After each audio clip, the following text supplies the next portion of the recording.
The news summary, good evening. More employees in the public sector will benefit from the 13th month salary payment after the Public Service Bureau has considered certain proposals. The Public Service Bureau said that certain workers will be paid 50% of their basic salary, either mandatory or subjected to an appraisal criterion, or in some cases, both.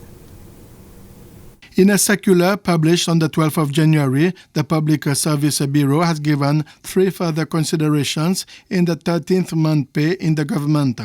All employees who have been in employment for at least 1 year and are either on overseas or local training will be paid only the 50% mandatory of their basic monthly salary.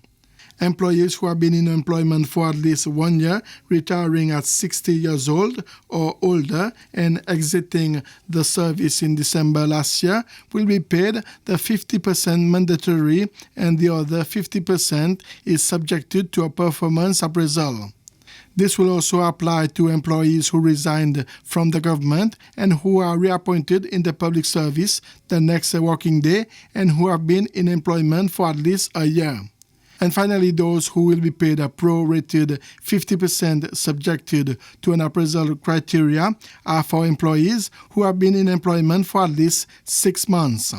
The Chief Secretary of the Public Service Bureau, Sheila Mohideen, says they will be paid before the 31st of this month. Given the further negotiation that has taken place between the Department of Employment with the private sector as well as the parastatal sector, where there has been wishes for other categories to be considered for the 13th month salary, even if it is not in line with the law, but it is better than the law. There was a communique from the Department of Employment on television late last year where they've asked for employees at their discretion, if they want to consider other categories for 13th month salary.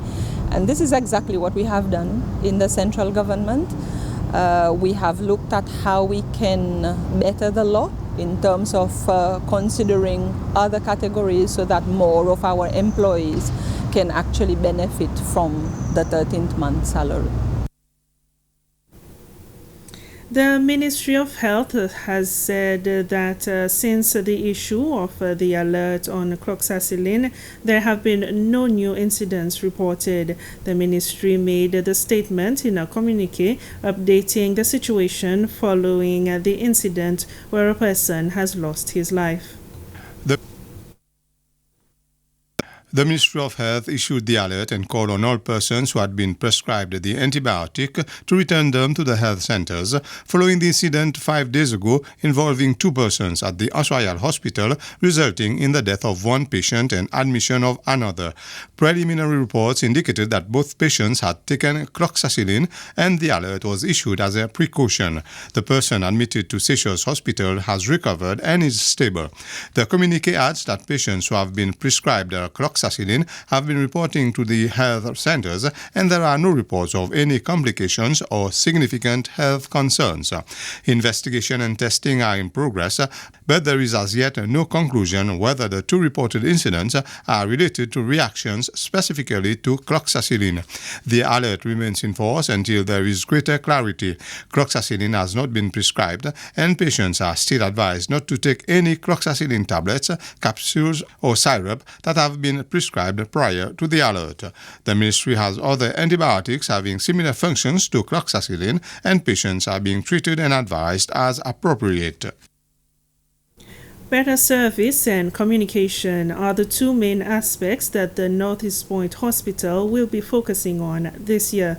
According to the acting nurse in charge, Luana Batilde, the implementation stage has already begun with the renovation of the institution. The hospital has had a new coat of paint, and all the equipment and furniture are new.